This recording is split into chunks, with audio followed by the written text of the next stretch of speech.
Chapter 1: The Enemy's Daughter. The night I was captured, the moon was red. Not the soft silver moon I used to watch from my bedroom window, the one that made everything feel calm and safe. This moon was different. It was deep red, like the sky itself was bleeding. The kind of red that made the elders whisper about death and destiny. I never believed in signs until that night. I was in my father's library, surrounded by old books and flickering candlelight. When I heard the first howl, it wasn't from my pack. I knew the sound of our wolves. This one was deeper, stronger, filled with something dark and angry. My heart dropped instantly. Then came another howl, and another. Too many. I stood up slowly, my hands already shaking, and walked toward the window. The moment I pulled the curtain aside, my breath left my body. Fire. The northern watchtower was burning. Flames climbed the stone walls, lighting up the night sky. Wolves were running across the estate, some in human form, some fully shifted. The air was filled with screams and howls and the smell of smoke. My home was under attack. The Night Fang pack, I whispered. Our enemies. The pack my father had been at war with for more than 10 years. The pack everyone feared. The pack led by one man, Alpha Kale Stormborn. He turned slowly to face me. Our eyes met, and something snapped inside my chest.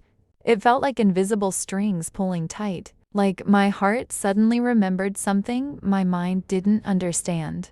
My breath caught in my throat. The room felt smaller. Kale froze. For just 1 second, his expression changed. Shock. Confusion. Then something deeper. Recognition. You are Ariana Vale, he said. His voice was calm, controlled, but there was something underneath it. Something dangerous. My hands were shaking, but I forced myself to stand tall. And you're the man who destroyed my home. Silence filled the room. He didn't look angry. He didn't look guilty. He looked at me like I was a mystery he was trying to solve. No, he said quietly. I'm the man who just changed your destiny. I didn't understand what he meant. I didn't understand why my heart was racing. All I knew was this. I was standing in front of my enemy. And somehow, my life had already ended. And something new had just begun. Chapter 2. The Cold Alpha. I thought being captured would be the worst part. I was wrong. Meeting him was worse. Standing in front of Alpha Kale Stormborn, I felt smaller than I ever had before. Not because he was taller, not because he was stronger, but because his eyes saw everything. Every fear, every thought, every lie I was trying to tell myself. He didn't look at me like a prisoner. He didn't look at me like an enemy. He looked at me like I was something dangerous. You're not hurt, he said. It wasn't a question. I crossed my arms, trying to hide how fast my heart was beating. Why am I here? He walked closer, each step slow and controlled, like a predator who already knew it had won. Because your father started a war, he said calmly, and you're the only thing he truly cares about. The words hit harder than I expected, so that was it. I wasn't a person. I was leverage. I lifted my chin. If you think using me will end this war, then you're just as cruel as he is. For a moment, I thought I saw something in his eyes. Regret. But it disappeared instantly. You'll be treated as a guest here, he said, not a prisoner. I almost laughed. A guest in my enemy's castle. How kind. But the strange thing was, he meant it. No chains, no dark cell, no threats, just guards and distance, and a man who watched me like he was afraid of himself. Chapter 3. A Prison Made of Gold. They gave me the biggest room in the castle. Soft bed, expensive dresses, food brought whenever I asked. A golden prison. Everywhere I went, guards followed at a distance. Not to scare me, to protect me. And Kale was always there, not close, but never far. If someone raised their voice at me, he appeared. If someone looked at me too long, he noticed. I started to realize something terrifying. Alpha Kale Stormborn wasn't keeping me captive. He was keeping me safe, and I didn't know why. Chapter 4. the fated bond full. I didn't know what was happening to me at first. It started with the air. Everything felt heavier than usual, like the castle itself was holding its breath. The servants moved quietly. The guards were tense. Even the wolves in the distance howled differently, longer, deeper, more restless. It was the full moon. In my pack, the full moon was always a time of celebration. Music, fire, laughter, wolves dancing under silver light, shifting freely, embracing their nature. Here in Nightfang territory, it felt like a warning. I stood by the window in my room, watching the moon rise slowly above the forest. It was enormous, bright, too bright, and, for some reason, I couldn't look away. My chest felt strange, not pain, not fear, something tighter. Like my heart was waiting for something it couldn't name. A soft knock came at the door. Ariana, a female voice, said gently, "The Alpha requests your presence in the courtyard." My stomach twisted. KL. I hadn't seen him properly in days. Only glimpses in corridors, silent stares, a presence I could always feel even when he wasn't near. "Why?" I asked. There was a pause. "It's the full moon," the woman replied. "Things changed tonight." That didn't help. The courtyard was lit by dozens of torches, their flames dancing in the moonlight. Wolves stood around the edges, some in human form, some half-shifted, their eyes glowing. And in the center, KL. He stood alone, his back to me, staring up at the moon like it was calling his name. The moment I stepped closer, he stiffened. I felt it too. That strange pull in my chest tightened suddenly, sharp and powerful, like invisible strings were being pulled between us. Kale turned around, and when our eyes met, everything shattered. The world went silent. No torches, no wolves, no sound. Just him, just me. His golden eyes widened, and for the first time since I met him, Alpha Kale Stormborn looked afraid. Not of me, of what he was feeling. "Ariana," he whispered. My breath caught in my throat. My legs felt weak, like I might fall if I didn't hold on to something. "Kale," I said, not even realizing I'd used his name. The air between us felt electric. My skin tingled. My heart was racing so fast it hurt. I didn't understand what was happening, but my body did. I took one step forward. So did he. Another step. Closer. The pull became unbearable. It felt like gravity itself was dragging us together. "Ariana, stop," Kale said suddenly, his voice strained. "You shouldn't be here." "Why?" I asked. "What's wrong?" He looked at me like he was fighting something inside himself. "This isn't safe." "For who?" I whispered. "For you," he said, and then, before I could ask anything else, he said the word that changed everything. "Mate." The word echoed in my head. "Mate?" I frowned. What does that mean? The wolves around us went completely still. I felt their eyes on me. Shock, curiosity, fear. Kale closed his eyes slowly, like he was admitting defeat. "It means," he said quietly, "that you are bound to me." My heart stopped. "Bound?" I repeated, like, "What do you mean, bound?" He opened his eyes again, and the look in them made my chest ache. "A fated bond," he said. "A connection between two souls chosen by the moon itself. It only happens once in a lifetime." I laughed softly, because it sounded impossible. Unreal. "That's not funny," I said. "You're my enemy." "I know," he replied. "My father hates you." "I know."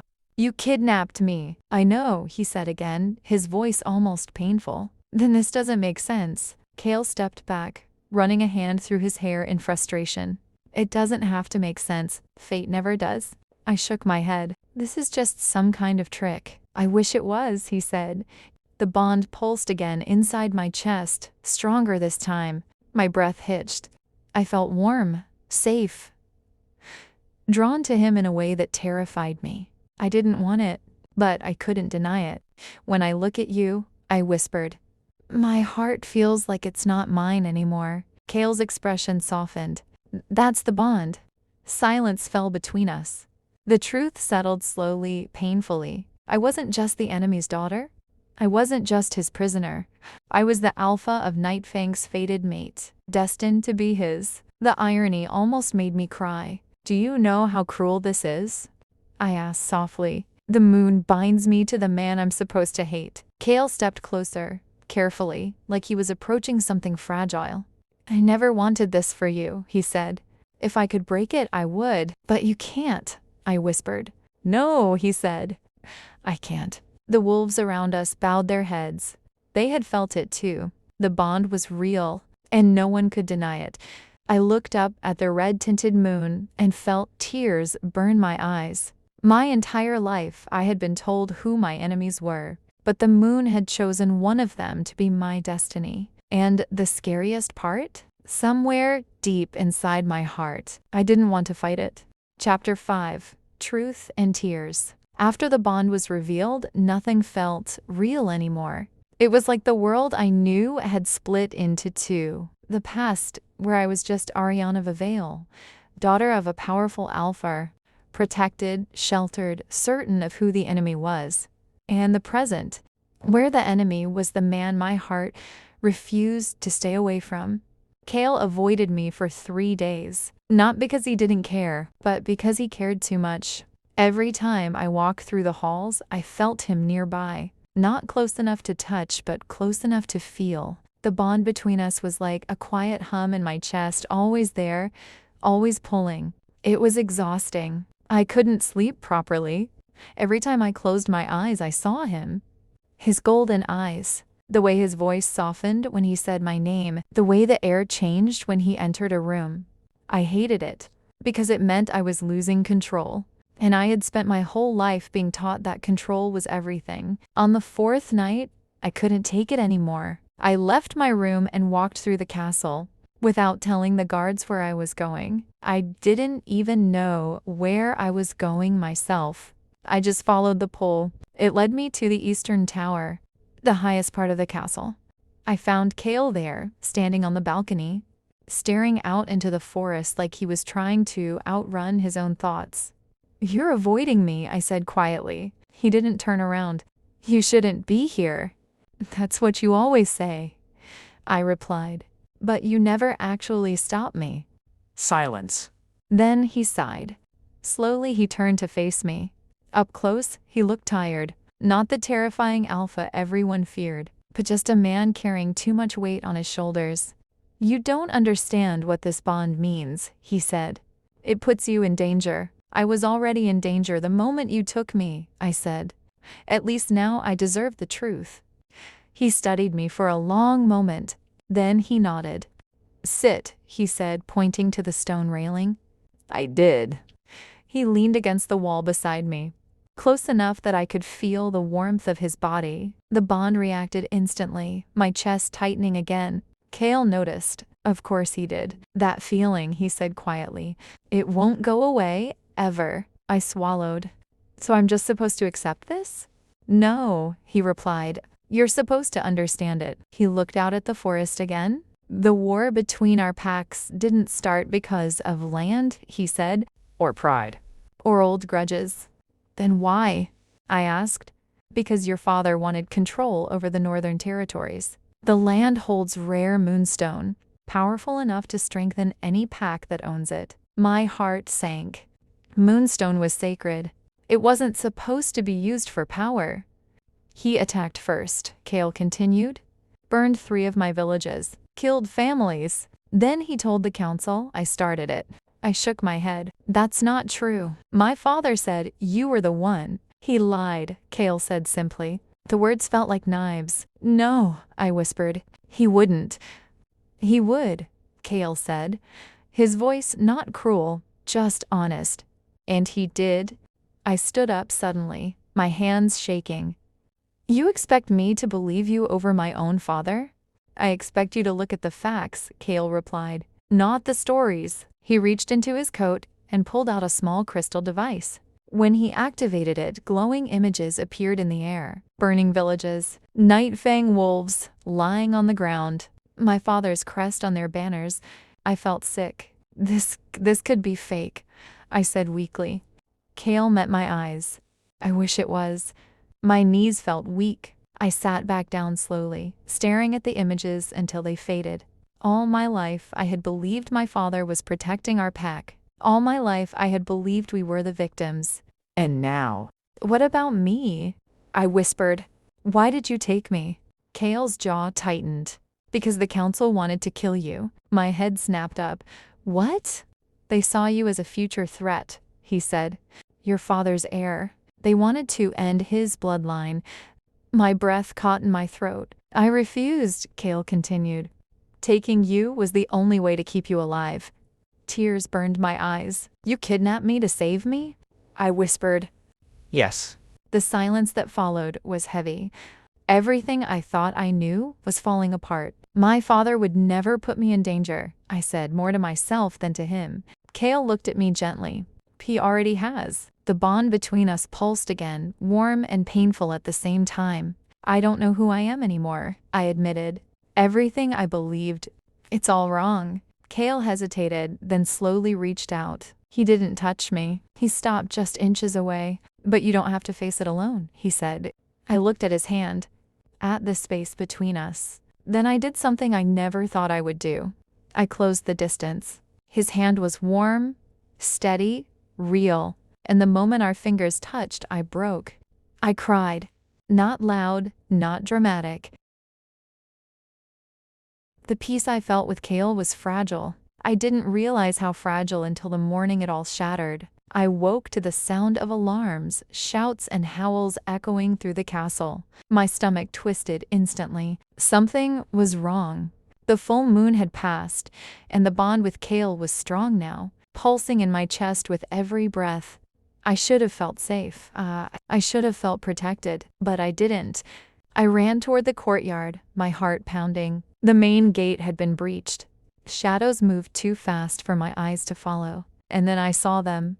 My father's pack. They had come to attack. The realization hit me like a physical blow. My father, the man who had raised me, who had told me stories about honor and loyalty, had sent his wolves to kill me. And not just me. Kale's pack was under attack too. I froze in horror. My bond with Kale screamed in my chest, warning me of danger I could not yet see. His golden eyes found mine across the chaos, filled with fury I had never imagined. His pack shifted fully, wolves running at terrifying speed, surrounding the invaders. Stay back, Kale shouted, his voice commanding, absolute. Even in my fear, I obeyed. But my father's second in command saw me. And that was when everything broke. Vel's daughter, the man yelled. She's with them. Kill her. My father, my own father. I couldn't move. My hands shook. My legs felt like they belonged to someone else. Every memory I had of him, every word he had ever told me about honor, loyalty, family, it shattered in an instant. Kale was at my side in a heartbeat. Strong arms wrapped around me, shielding me from the chaos.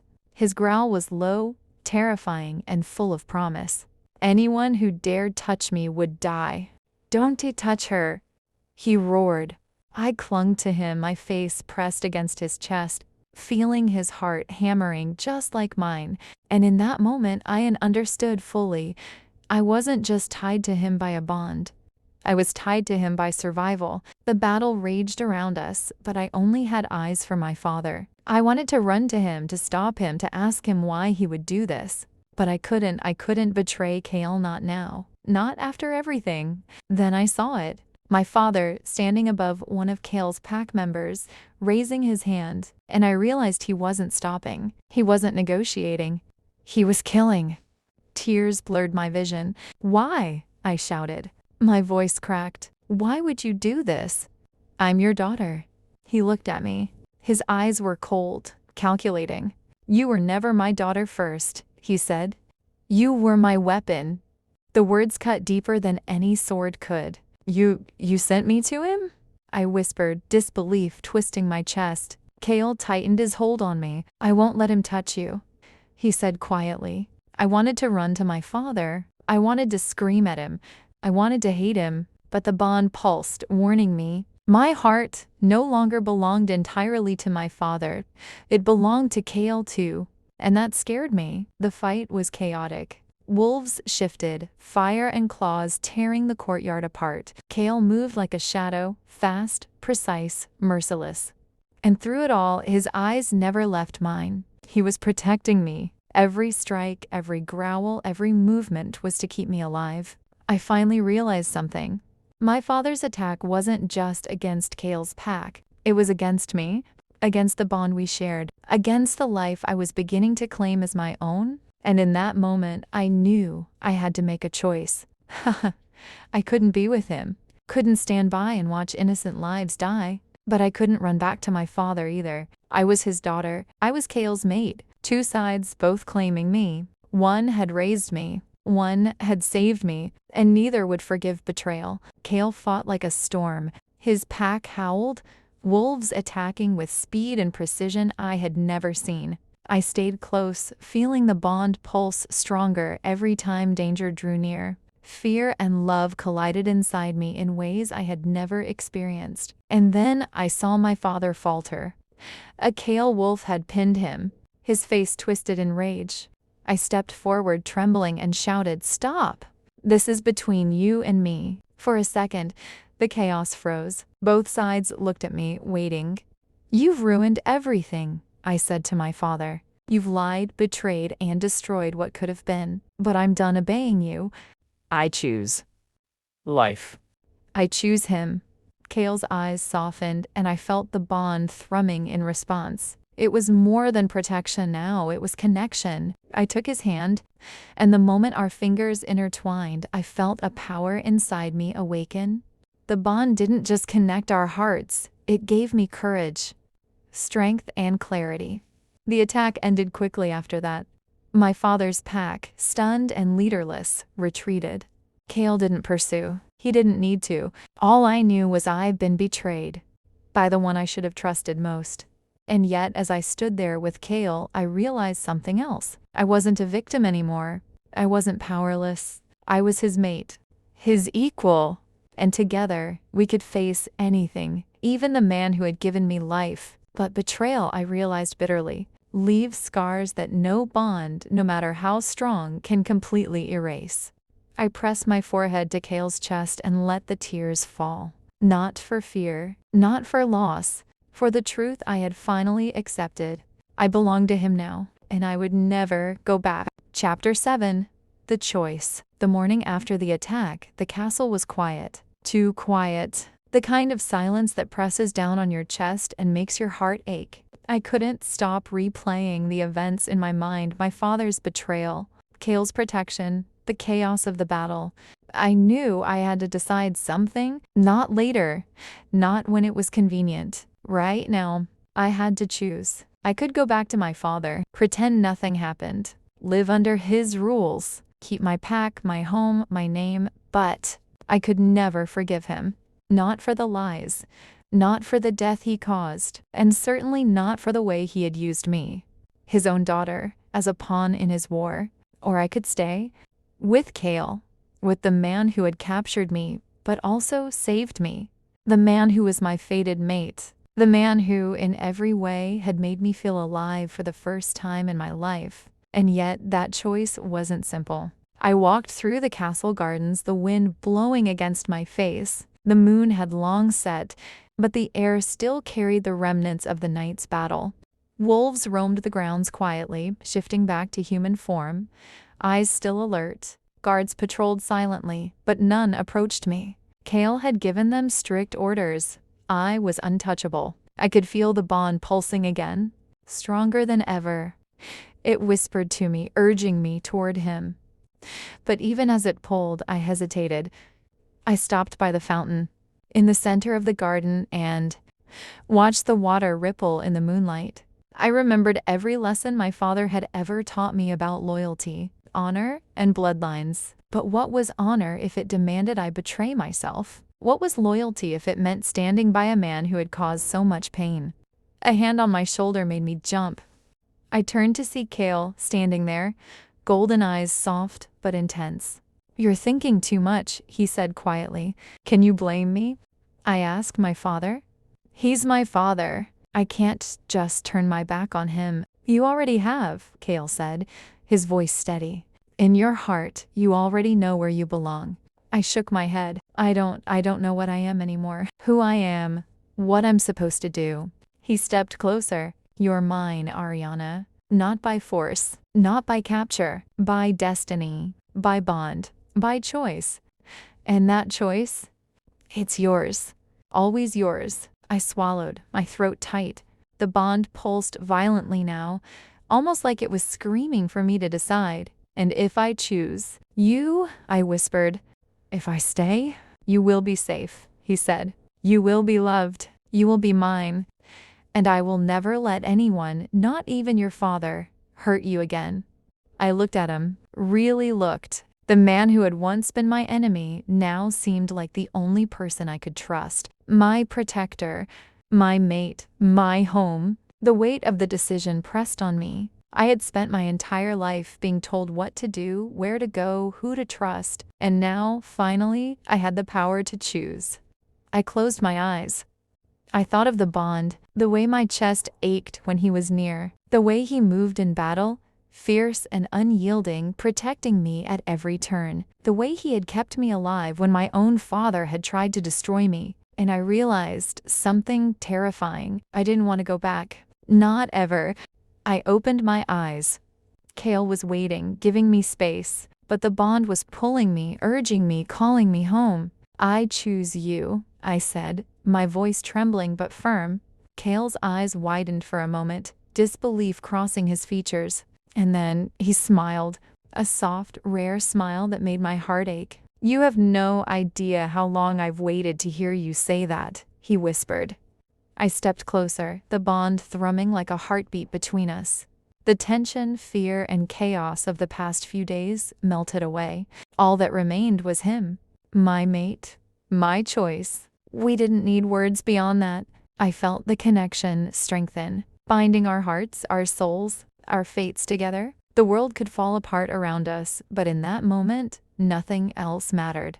Later, when the castle was calm and the aftermath of the battle settled, Kale took me to the council hall. He had summoned the leaders of both packs. This woman, Kale said, his voice ringing with authority, is my mate. She stands with me now. Anyone who challenges her or me will answer to me. The room went silent.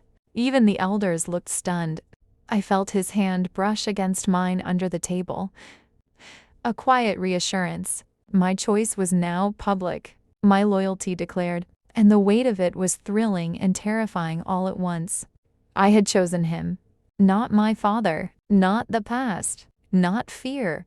And in choosing Kale, I had chosen a future I had never imagined, but now couldn't live without. Because some choices are harder than battles, but also more rewarding. And some bonds are impossible to break. Chapter 8. The war ends. The council chamber felt heavier than any battlefield I had ever imagined. Every leader from both packs sat around the long stone table, their eyes fixed on me like I was a weapon they didn't know how to handle. Some looked angry. Some looked afraid. Some looked curious. Kale stood beside me, one hand resting lightly on the back of my chair. Not controlling, not claiming, protecting. This meeting is not about blame, Kale said, his voice calm but powerful. It's about ending a war that should never have existed. My father sat across from us. He looked smaller than I remembered. Not physically, he was still tall. Still strong, but something in him had changed. The certainty was gone. The authority he once carried like a crown now looked more like a burden. He wouldn't meet my eyes. Ariana, he said finally, his voice tight. Come back to your seat. You don't belong there. There it was, the old command, the old control. But it didn't work anymore. I belong exactly where I am, I replied. The room went silent. My father's jaw tightened. You are my daughter. Yes, I said. But I'm not your weapon. I'm not your pawn. And I'm done being used in your war. Kale's hand squeezed my shoulder slightly. My father laughed bitterly. You think he's different? You think the Alpha of Night Fang doesn't want power? I stood up. No, I said calmly. I think he wants peace. Something you never did. A murmur spread through the room. My father looked around, realizing for the first time that he was losing control. Not just of me, but of the entire situation. You attacked first, I continued. You lied to your pack. You lied to me. And you sent wolves to kill me. His eyes flickered. You would have died if he hadn't taken you, Kale added quietly. The council ordered it. Not me. That was the final blow. The elders shifted uncomfortably. My father finally looked at me, and for the first time in my life, I saw something in his eyes I had never seen before. Regret. I did what I thought was necessary, he said. No, I replied softly. You did what benefited you. Silence swallowed the room. Then one of the elder leaders stood up. This war has cost too many lives. Both packs are weakened. Continuing will only destroy us. Another elder nodded. The bond between the Alpha and Ariana changes everything. They are a bridge between packs now. I felt the weight of those words settle on my chest. A bridge. Not a weapon. Not a hostage. A bridge. Kale looked at me. If we continue fighting, nothing will remain. But if we end this now, both packs survive. My father closed his eyes slowly. And when he spoke again, his voice was tired. What do you want, Ariana? The room held its breath. I had waited my whole life for him to ask me that. I want the war to end, I said. I want both packs to stop hunting each other. I want the Moonstone to be protected, not used as a tool for power. And I want you to let me go. His eyes opened, and something inside him finally broke. You're choosing him, he said quietly. I'm choosing myself, I replied. Long silence. Then my father stood up, slowly, heavily. I withdraw my claim to the Northern Territories, he said, and I call off the war. Gasps filled the chamber. The elders exchanged shocked looks. Kale didn't react. He just watched my father carefully. And you? My father asked Kale. Kale nodded once. Nightfang will stand down. The war ends today, just like that. Years of blood, years of hatred, ended with a few words. My legs felt weak. I sat back down, realizing only then how much tension I had been holding inside myself. The war was over. Not because someone won, but because someone finally chose peace. That night, the castle felt different. Lighter, like the walls themselves had finally exhaled. There was no celebration, no loud music, no victory feast, just quiet and relief. Kale and I stood on the balcony overlooking the forest. The moon hung high in the sky, calm and silver, no longer red with conflict. It's really over, I whispered. Yes, Kale said. Because of you. I shook my head. Because of us. He smiled softly. The bond between us felt different now. Not urgent, not painful, just warm, steady, safe. What happens now? I asked. Kale turned to me fully. Now. You decide what kind of life you want. I laughed quietly. That's terrifying. He reached for my hands. You won't be alone. I looked at him. At the man I was supposed to hate? At the Alpha who claimed me? At the mate the moon chose for me? And I realized something beautiful. For the first time in my life, my future wasn't written by fear. It was written by choice. Chapter 9. A New Luna. The first thing I noticed after the war ended was how strange peace felt. No alarms, no guards running through the halls, no tension in the air, just quiet. It should have felt comforting, but instead, it felt unfamiliar, like wearing clothes that didn't quite fit yet. For years, my life had been shaped by fear. Fear of enemies, fear of war, fear of disappointing my father, fear of making the wrong choice. Now that the war was over, I realized something terrifying. I was finally free, and I had no idea what to do with that freedom. I stood in front of the mirror in my room, staring at my reflection. The girl looking back at me wasn't the same Ariana who had been taken from her pack weeks ago. She looked stronger, calmer, different. A knock came at the door. Come in, I said. Kale stepped inside. But today, he wasn't wearing his alpha armor. No black coat. No battle gear. Just simple clothes. Just Kale? And for some reason, that made my heart race more than anything else ever had. There's something I need to ask you, he said. My stomach twisted. This sounds serious. It is. He walked closer, stopping in front of me. The council has made their decision, he said. They want you to become Luna of Nightfang. My breath caught. Luna, the alpha's mate, the future queen of the pack. I stared at him. Me? Yes. But I'm not from your pack, I said quickly. They'll never accept me. I'm the enemy's daughter. Kale shook his head. You're the woman who ended the war. The woman who chose peace over power. The woman who stands beside me. I felt tears burn my eyes. But becoming Luna means responsibility, I whispered. Rules, politics, expectations. Yes, he said honestly. It won't be easy. Silence stretched between us. I thought about my old life. About the girl who had lived only as someone's daughter. Someone's pawn. Someone's tool. And then I thought about the woman I was becoming.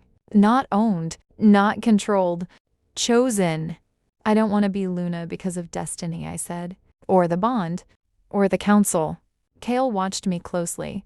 I want to be Luna because I choose this life. I choose you. I choose this pack. A slow, genuine smile spread across his face. Then you already are my Luna. That night, the pack gathered in the courtyard, not for war, not for fear, but for something new. The elders stood in a circle. Wolves howled softly under the moon. The air felt sacred, peaceful, powerful. Kale took my hands. Ariana Vale, he said, his voice echoing across the courtyard. Do you accept the bond, the title, and the future of Nightfang as my Luna? I swallowed, my heart pounding.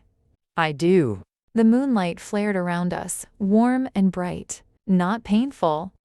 Not overwhelming. Just right. And in that moment, I felt it fully. Not just the bond with Kale, but the bond with myself. I was no longer the enemy's daughter. I was the Luna of Nightfang. Chapter 10. Forever Hours. The forest was quiet the night Kale asked me to walk with him. Not the dangerous kind of quiet. The peaceful kind. We walked barefoot through the grass, the moonlight painting everything silver. Fireflies glowed softly around us, and the air smelled like pine and earth. This is where Nightfang began, Kale said, where the first Alpha and Luna were bonded. I looked around. It's beautiful. He stopped walking. So did I. He turned to face me, his golden eyes reflecting the moon. Ariana, he said softly. From the moment I took you, I thought you would hate me forever. I smiled sadly. I almost did. But instead, he continued, you changed everything. You changed me. You ended a war. You chose a future no one else was brave enough to imagine. My heart tightened. And now, he said, lowering himself onto one knee, I want to choose you, not because of fate, not because of the bond. He held out a simple silver ring, glowing faintly with moonstone. But because I love you. My breath left my body. I don't want to force destiny, he'd said. I want a forever you choose. Tears streamed down my face. Yes, I whispered.